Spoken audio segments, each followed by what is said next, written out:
10 super short, scary stories.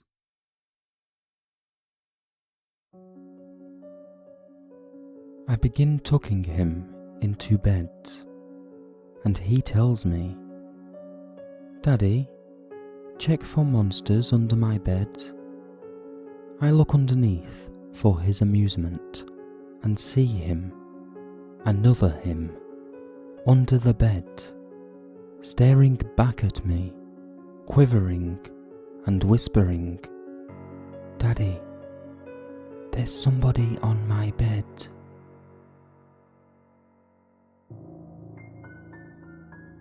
Why do you do it?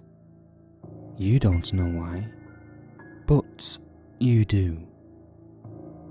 You make sure the windows are locked. You check the other side of the door and your closet. You even check under your bed. Why do you do this? Does ripping open the shower curtain and seeing nothing there make you feel safe? Does scoping the area with your eyes after reading a scary story reassure you? Well, it shouldn't, because by the time you've looked, I've already hidden.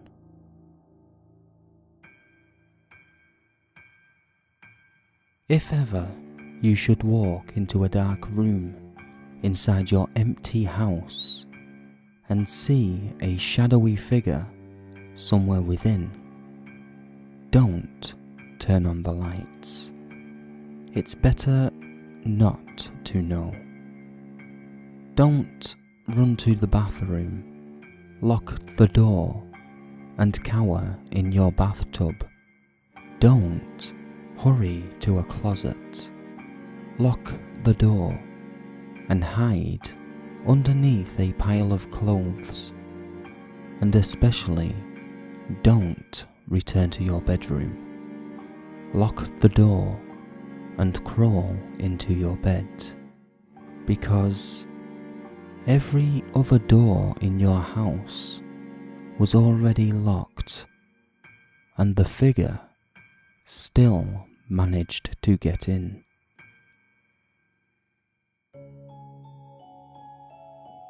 It has been reported that some victims of torture during the act would retreat into a fantasy world from which they could not wake up.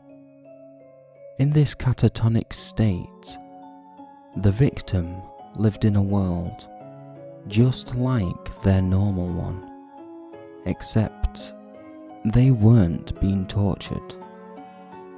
The only way they realized they needed to wake up was a note they found in their fantasy world. It would tell them about their condition and tell them to wake up. Even then, it would often take months until they were ready to discard their fantasy world and please wake up.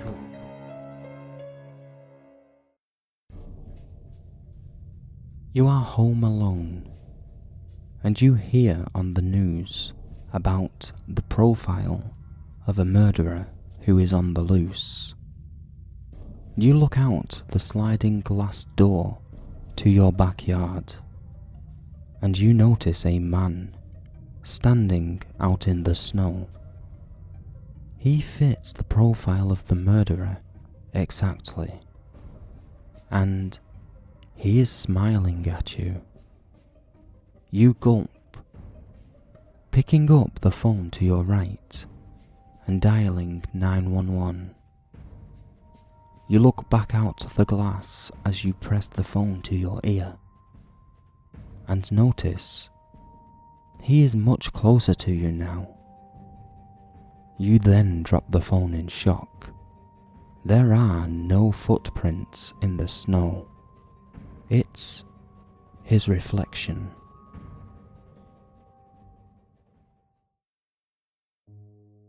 There are times when you feel as if you're being watched.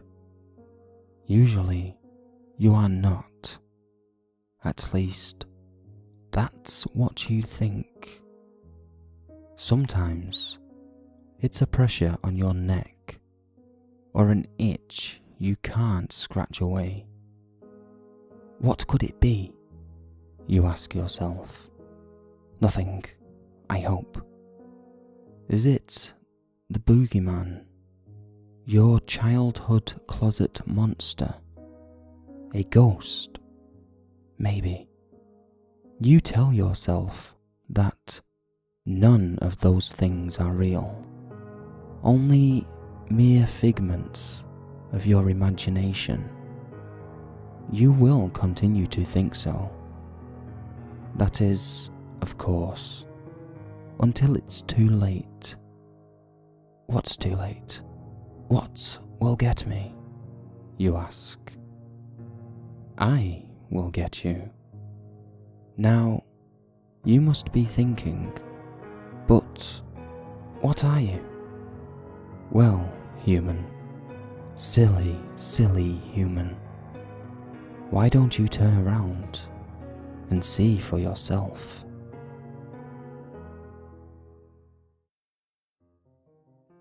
A few months ago, a friend of mine, who is an up-and-coming nature photographer, decided to spend a day and night alone in the woods outside of our town. She wanted to get photos of the woods and wildlife as naturally as she could for her portfolio. She wasn't afraid of being alone, as she had camped by herself many times before. She set up the tent in the middle of a small clearing and spent the day taking pictures. She filled up 4 rolls of film on that trip, but when she went and got them developed, she saw 4 pictures that unsettled her. These 4 pictures were taken from inside the tent, of her asleep in the middle of the night.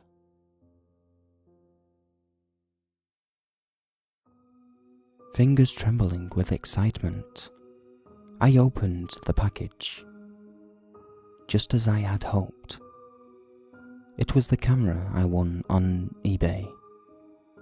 With mild delight, I realized I had received a much better deal than I had realized, because the previous owner had left the memory card in the slot.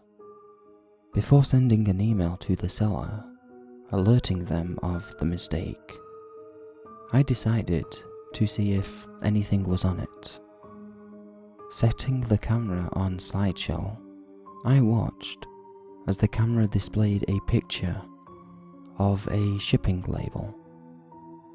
My confusion turned to horror as the next image was of a person brutally murdered. The rest of the card was alternating pictures of a mailing address, followed by a murder scene. The last image was of the shipping label from the box I had just opened.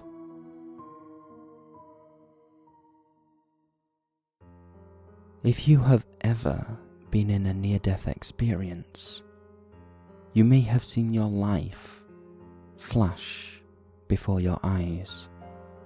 I've asked several people about this. They said that it was like they went through their whole life in a second. That's not too far-fetched.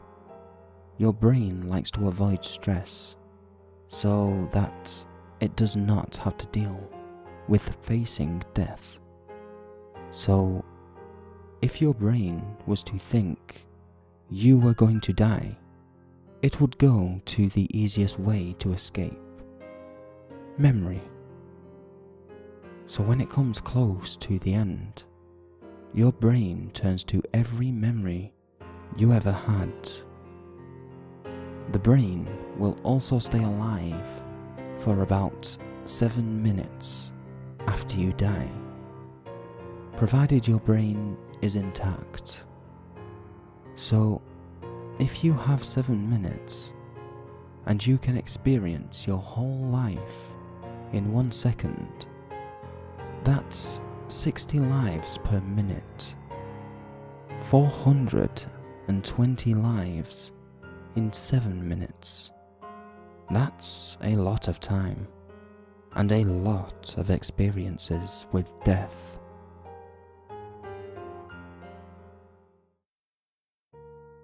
A beautiful young girl is left home alone with only her dog to protect her. On the news that night, they announced there is a serial killer on the loose in the area. Before she goes to bed, she locks all the doors and tries to lock all the windows, but the one in the basement won't lock. She decides to leave it unlocked, but locks the basement door and goes to bed. Her dog takes its customary place under her bed. In the deep of the night, she awakens to a dripping sound coming from her bathroom. Half awake, the girl feels the comforting lick from her dog and falls back to sleep. She reawakens to the dripping sound, reaches her hand down to the dog, where she feels the reassuring lick and falls back to sleep. Once more, she awakens to the dripping sound. She reaches her hand down and feels the lick of her dog. Now curious by the dripping sound, she gets up and slowly walks towards the bathroom. The dripping sound is getting louder as she approaches. She reaches the bathroom and turns on the light. She is greeted by a horrific sight. Hanging from the shower nozzle is her dog, with its throat slit open and its blood dripping into the bathtub. Something on the bathroom mirror catches her eye. She turns around. Written on the wall, in her dog's blood, are the words, "Humans can lick too."